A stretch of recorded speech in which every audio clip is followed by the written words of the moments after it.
Hello. Hello there. Hi. Good morning. Hi, Heather. Hi, good morning, Angel. Raj here. Good morning, Heather. Raja. Raj. You can just call me Raj. Okay. Thank you. So I good guess morning. we are Yeah. live now. We'll get started with the session. Yeah. So, ladies and gentlemen, wishing you all a warm welcome to WEF 2020. I'm Raj and I'm the moderator for the session. The first topic is stepping into your power zone. And it is with tremendous pleasure that I welcome the esteemed speakers here, Heather Joy Bassett and Angel Alvaro. It is an absolute privilege to have you both here. Before we proceed, we have 12 minutes for each speaker, and I have a gentle reminder musical bell in case we are getting very close to the time limit. So we'll start with Heather Joy Bassett. She's an international speaker, author, business life strategist, and she helps people unravel the mysteries of their own stories that redefine what is truly possible for them in this lifetime. She is a world champion in lacrosse, a master of the scalpel in podiatry, helping over 15,000 clients improve their quality of life. Running a successful clinic for well over 3 decades has given her great insights into people, teams, and business. Heather, the stage is all yours. As a world champion, when I was training, we would have these rah-rah sessions before to get everyone hyped up. And if we look at Amy Cuddy's famous TED Talk about power poses to shift our brain chemistry, to step us into our power, then at the time I thought, yeah, we all did that. But then as time goes by, and then being a speaker, and then exploring being a woman, being in my feminine, being in my masculine, being in the union, then it's like, really, what is that stepping into the power? What brings us into that place? And then I realized I could go back in time and see all the people going rah, rah, ready to go off and play our game. But so many of them were just doing it because it was the done thing. It wasn't how they stepped into their power. It was how they joined with the connection. But some would go off and they would walk and they would have silent time. Some would sit and deeply reflect. Some would have the headphones on, da, da, da, da, da, da, da, keeping everyone else out of their vicinity. So then I started to explore when we were doing this. So then I reached out to a few friends and I was like, so how do you step into your power? What does that mean for you? And one of them was, I'm in my power when I trust myself and when I trust that the universe is happening for me. Then I'm in my power. And there's a locus of control. If we think the control is outside of us, then it's perhaps harder to be in our power. Someone else, I said, how do you step into your power? And she's like, it's in my resilience. It's always in my resilience. And someone else, it's in my joy. It's in my joy. So then I looked at the Hawkins scale of consciousness. And there's a line below where is force, and a line above, which is willingness, acceptance, joy, love, peace. And I may have not have them in order. And below is the anger, the resentment, the blame. And I think how often people think that they're in their power. And one of the times people often say, I've heard, and I've probably been there myself, is I'm just speaking my truth. But it's really projected out there and they think they're in their power. But if we use the Hawkins scale of consciousness, then they're in force.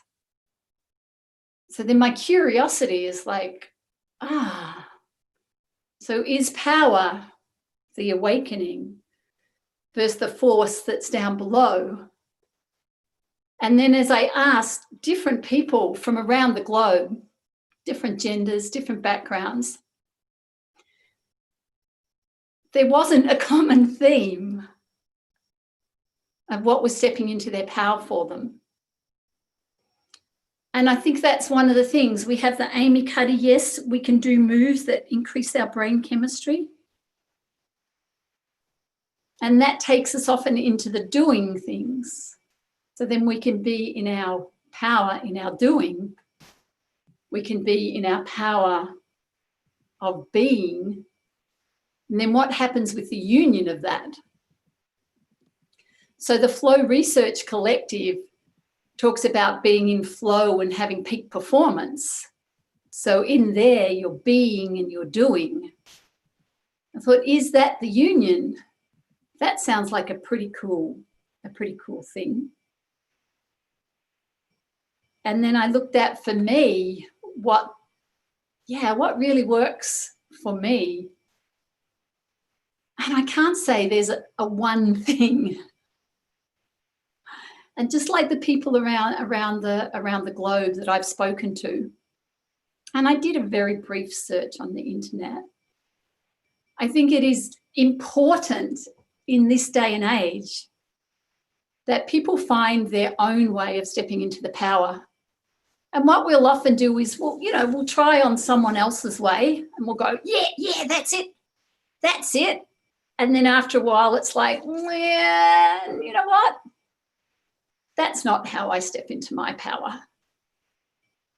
It might be, or maybe it was, or maybe it'll come back. Like, give permission to go,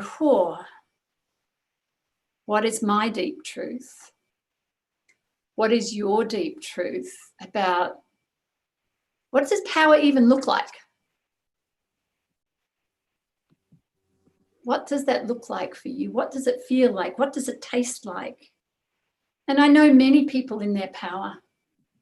And again, I'm sure I did it years ago, with a look, with a word, with something can almost decimate someone who's in a very vulnerable state.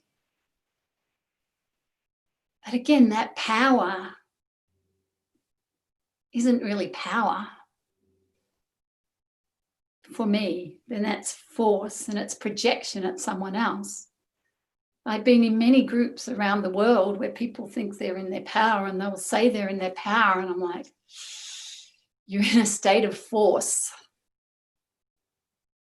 And that's impacting people, not in a negative way.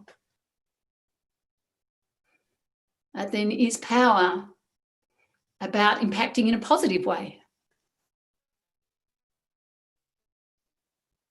So one of my coaches, his thing is powered by your success. And I thought, cool, that's cool. That doesn't actually mean empowered by your success, does it? So I would love to have this groovy little model that I can go, hey, try this on. This is the answer. This is the way to do it. This is the way that you can step into your power. But for me, it really is cool. Try it on. See what works for you. Again, what feels good. Maybe it's what gets results.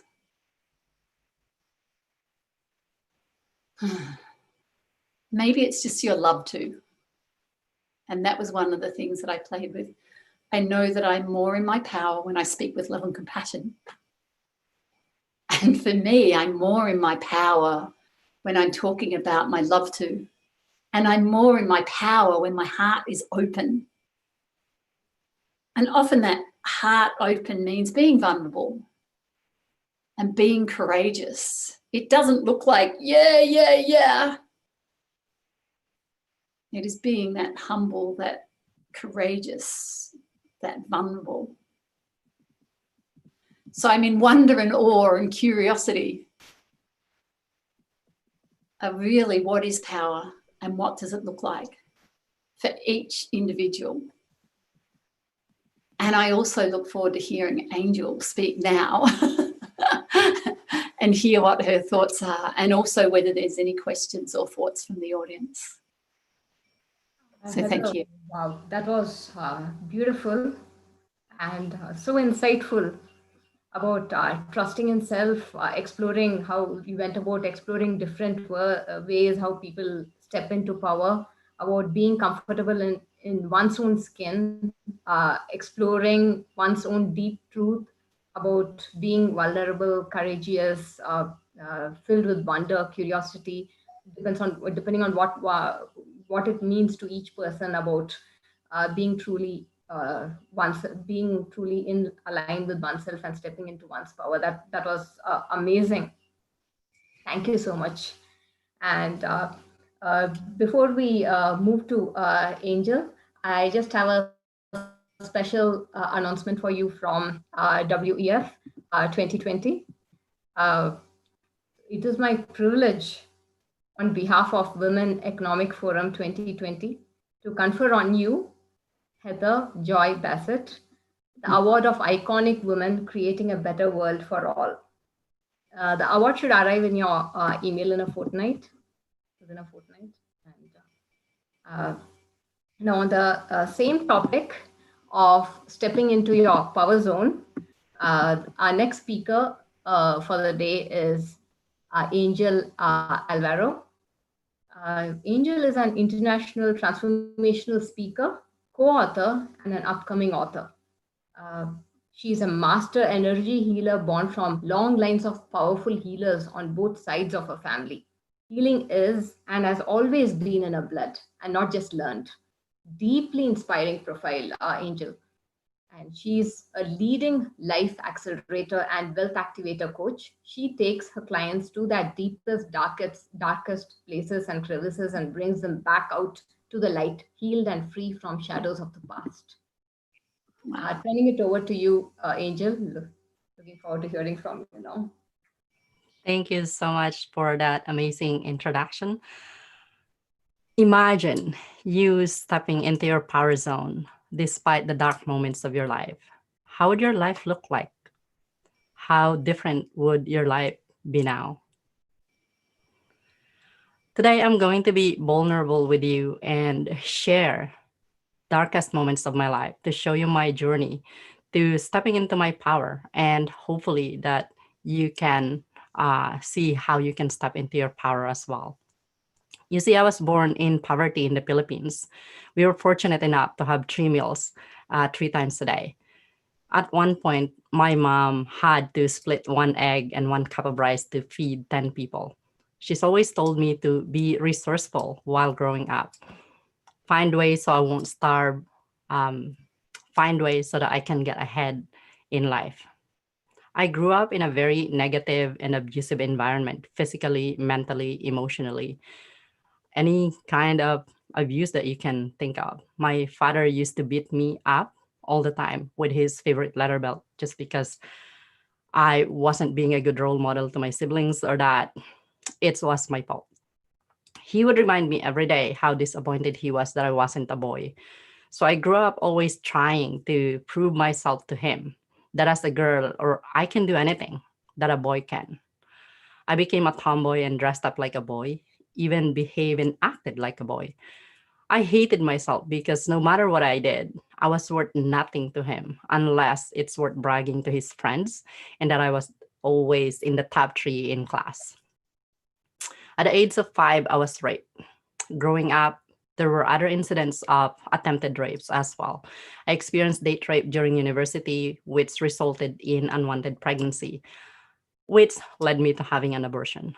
I felt like a whore. I felt like I was dirty. I was not good enough to anyone, even to myself.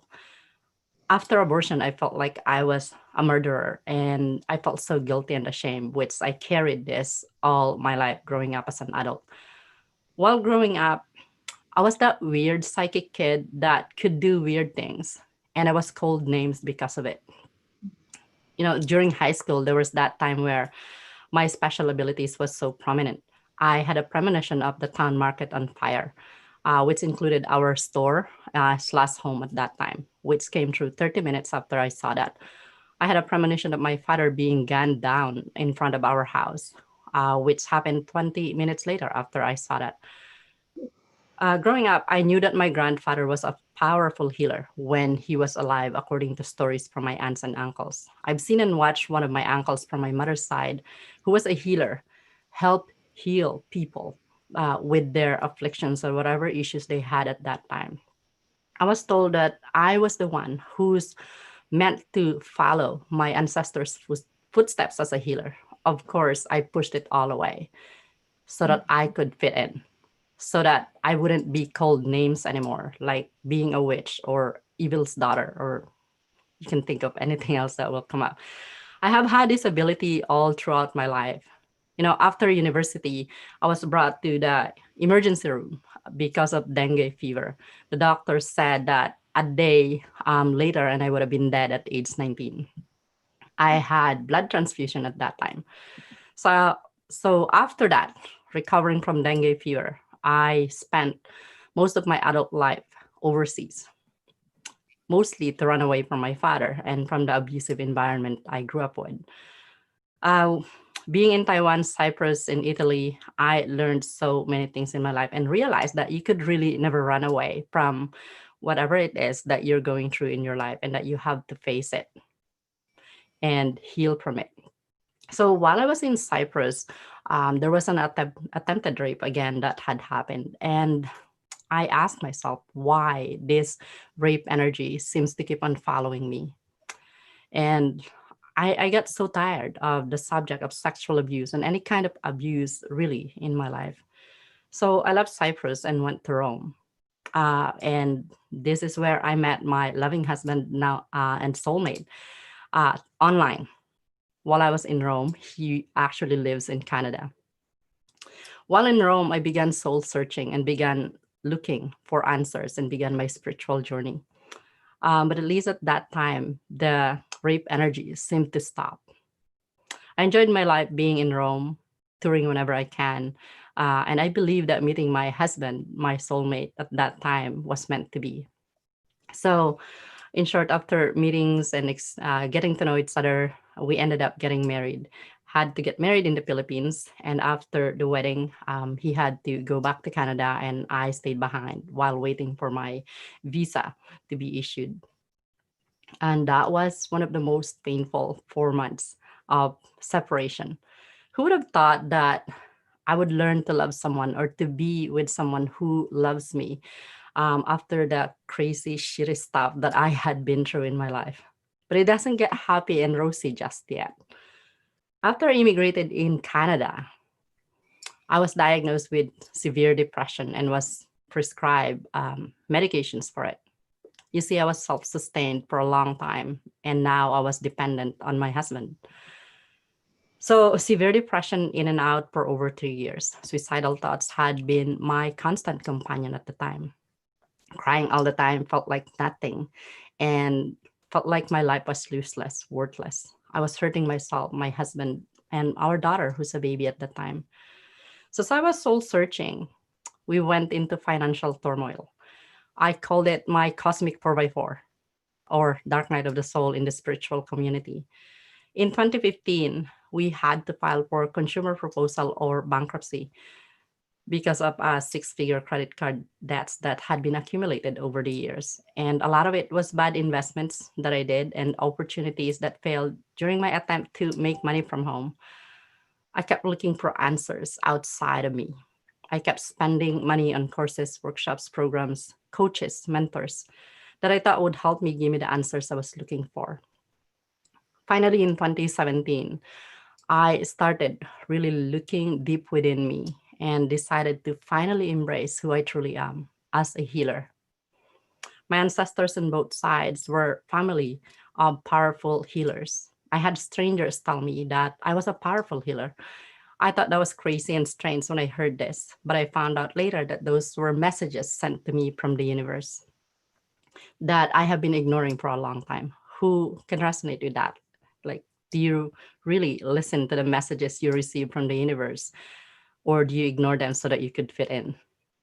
After embracing who I am, I also learned that what happened in my life, the several rapes, attempted rapes, all the abuse, the betrayals, all of the severe depression and suicidal thoughts and tendencies, being born in poverty, I had to go through them in order to understand what it feels like to be in these situations, to heal myself from all of this trauma, to put myself back together so that I could powerfully heal and guide other women who have been through rape, who have been broken into pieces, who have been abused, who have been in severe depression, have been robbed of their voices.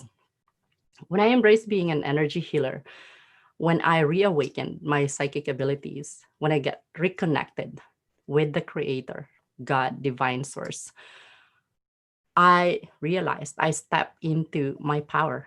I stepped into my power zone and everything started to fall into place. Money started to come from everywhere with ease. Clients started pouring easily. Opportunities come from everywhere. Manifesting became effortless. Through energy healing, I am actually doing something that I absolutely love, something that makes me happy, something that makes me content, and more importantly, heals and changes lives at a very deep level. I am doing my soul's purpose and I am in my power zone. Now I'm also teaching online workshops about money mindset mastery for over 3 years now, and a coach for entrepreneurs who are ready to step into their power zone by finding out their soul's purpose and embracing it in their lives and including spirituality in their lives. I finally feel that I am worthy, that I am enough, that I am a powerful being, that my life has meaning. And it feels so good.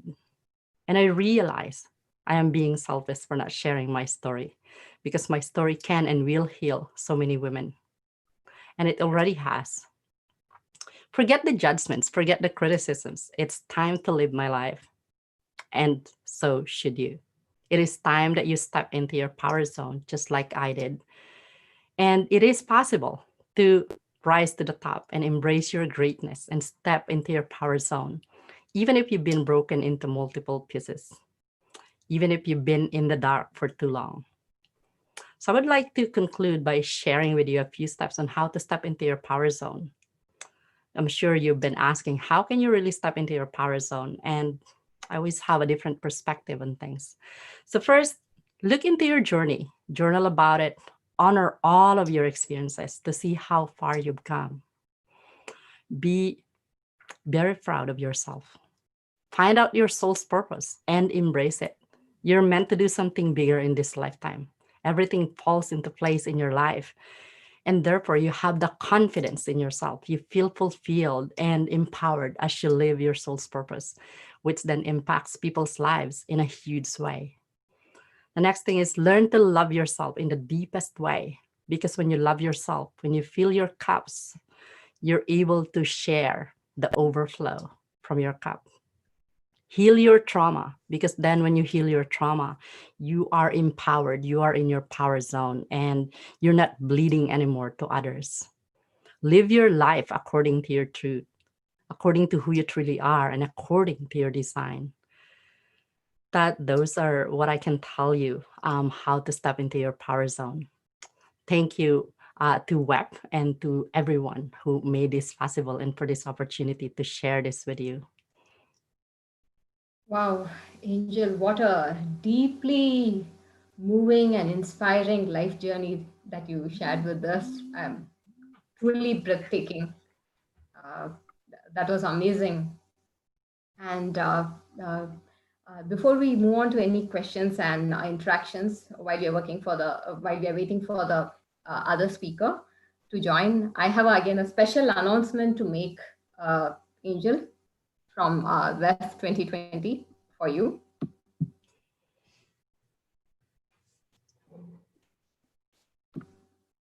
So, Angel, it's my privilege on behalf of Women Economic Forum 2020 to confer on you, Angel Alvaro, the award of Iconic Women Creating a Better World for all.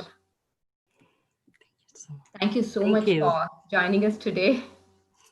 And thanks to both of you for creating a better world for all and for everyone with the kind of work that you're doing and transforming lives. I'm truly amazed. You both the conversations you brought about all these different dimensions, and that was amazing. Let me quickly go back to our web WF 2020 site to see if there are any questions from the attendees. Just a moment. Thank you, Angel, and well done. Thank you, Heather, as well. Beautiful.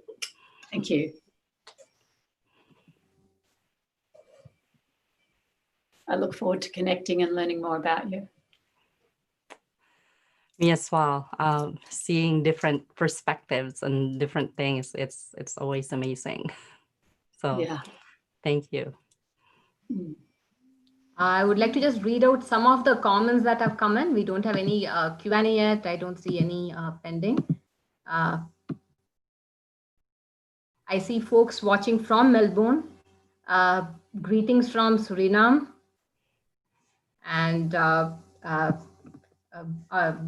folks like saying like the great point that power does not equal force and that you speak very clear. Well done.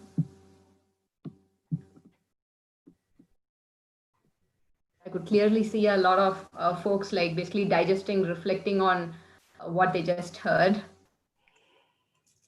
Do you have any questions for each other?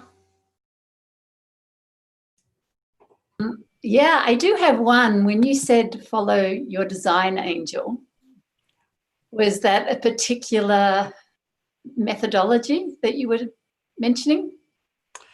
Yeah. So with one of that, with following living your life according to your design, I'm certified in human design. So I do human design, but other than that, it's like you really gotta live your life according to your own terms, according to your design, and not based on your parents, not based on the society, because my life was designed by my father. Take computer science, take this, because this is how you're going to make money. Meanwhile, I really wanted to take psychology, behavioral psychology to computer science, So that's what I mean when living your life according to your own terms, according to your design. What is your design in human design? I'm human design projector. So I really, being a healer, being true to my design. How about you? I'm a splenic manifestor. Awesome. My husband's a manifestor. Yeah, cool. So for anyone who doesn't know what we're talking about at the moment, there is a thing called human design, and you can go and check it out online. I learned about it a couple of years ago, and it's been profound. And it is one of the tools that I use when, the same as you, Angel, helping people to really connect to their own truth.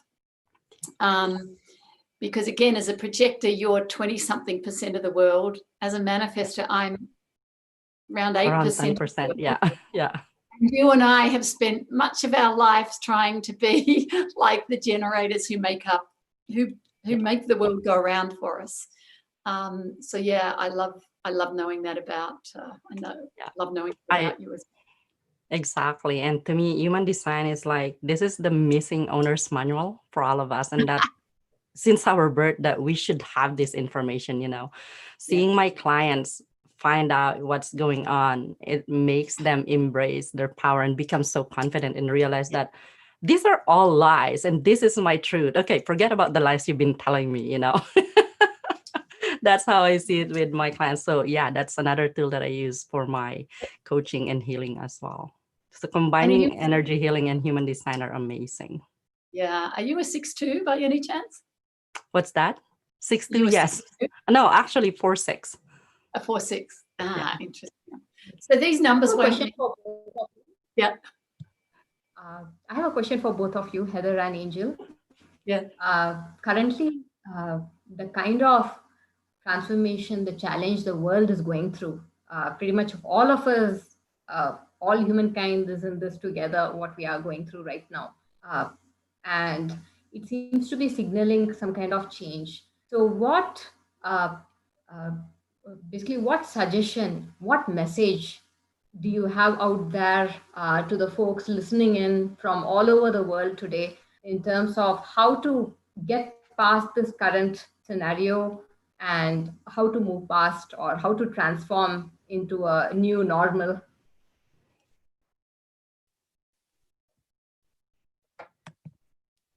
Angel, would you like to? I invite you. Would you like to go first, Ahera? I Sure. invite you to go first. Awesome. I'd love to. So for me, with what's going on around the world, like globally right now, to me, I see that this as a global cosmic provider. Like I mentioned in my story, I had a cosmic provider. This is a global cosmic provider for us, meaning everyone is being awakened. Everyone is being called to step up and embrace their own power, to live your soul's purpose. We're not here to just work and do our jobs, whatever you're doing right now. If being in your career right now is your soul's purpose, great. But if that is something that you're unhappy with, that you hate it, that you drag yourself every day, you know that there's something bigger and the universe have been calling you, and this is that wake up call. So it's time for you to really step up and to really, maybe stepping up is not a thing for you, and it's just look deep within. What is your soul whispering to you? Because over the years, your soul has been whispering to you and you've been ignoring it. It's time to listen to your soul, because there's no any other way to go after this. And one of the messages that I've been receiving is that, from here onwards, it's always about you living your life with integrity, living your life with soul's purpose, and seeing people stepping into their soul's purpose is the most amazing thing that you can do. All those people that you're meant to serve have been waiting for you. So it's time for you to show up.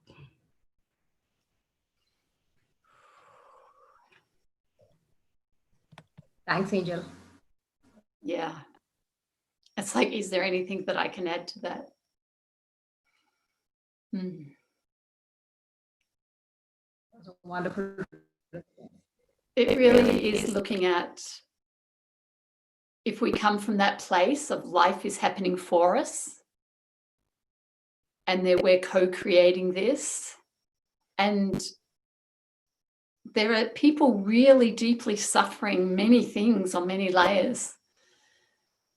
And as a futurist, it's like, where is the gold? What is the gift in all of this, even with the sorrow and the grief? And we're mourning.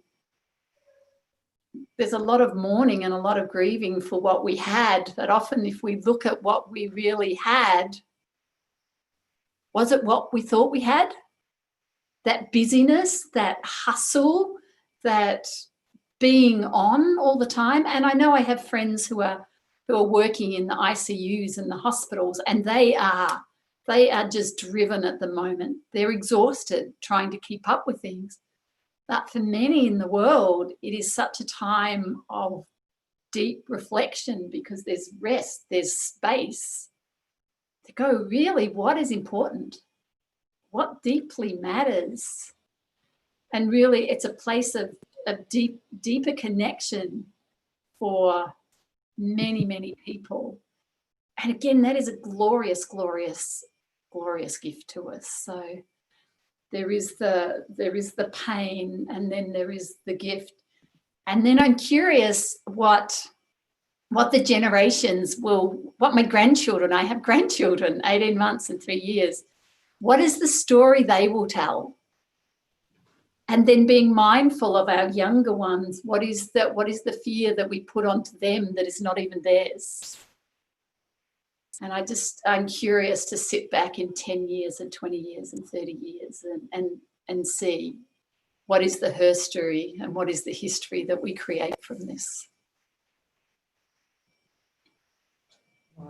Wow, that was amazing. Two beautiful perspectives that both of you brought into the response to that question.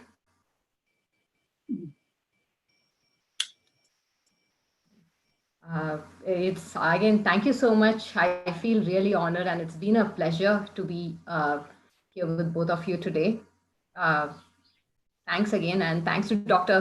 Harbeen for bringing us all together, and All Ladies League Sisterhood, and the WEF 2020 platform for making this happen. Despite what we are going through, it's amazing, this oneness, to be here, to be sharing thoughts, to be in the same creative zone as well.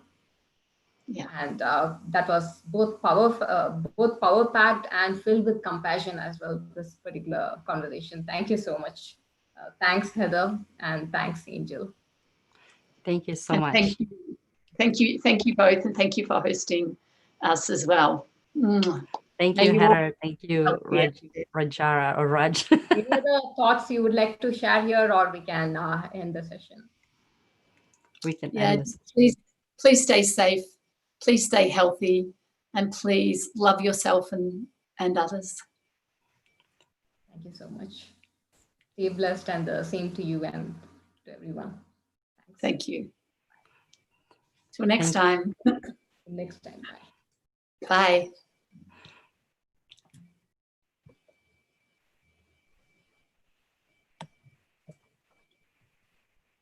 I guess we have to leave the session. We do.